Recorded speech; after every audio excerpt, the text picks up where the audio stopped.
रही अकेला चेला भोला बाबा बुझ फिला के हो।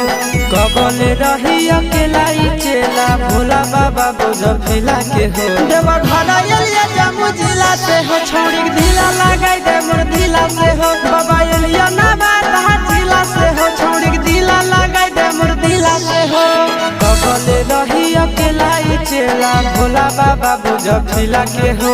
कबल रही अकेला चेला भोला बाबा बुझ फिला के हो। देवा घरा एलिया जामु जिला से हो छोड़ी ढीला लगाई दे मोर ढीला से हो। देवा घरा एलिया बाका जिला से हो छोड़ी ढीला लगाई दे मोर ढीला से हो।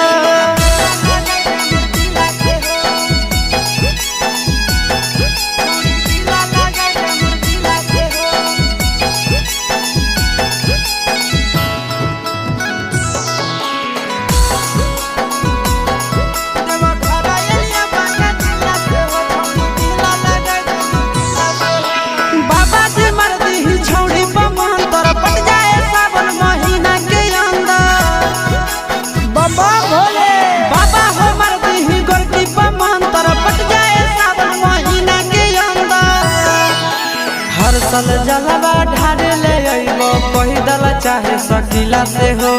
हर साल जलवा ढारे ले अइबो पैदल चाहे सकीला से हो। देवा घरा एलिया जामु जिला से हो छोड़ी ढीला लगाई दे मोर ढीला से हो। देवा घरा एलिया गाया जिला से हो छोड़ी ढीला लगाई दे मोर ढीला से हो।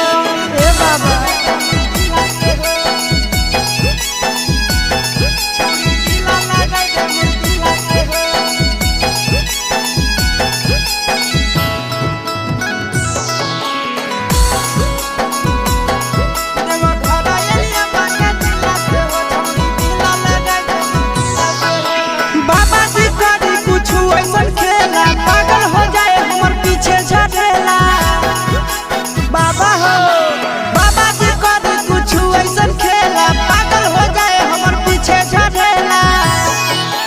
आशीष यादव चिंटू राजा जिए बड़ा मुश्किला से हो।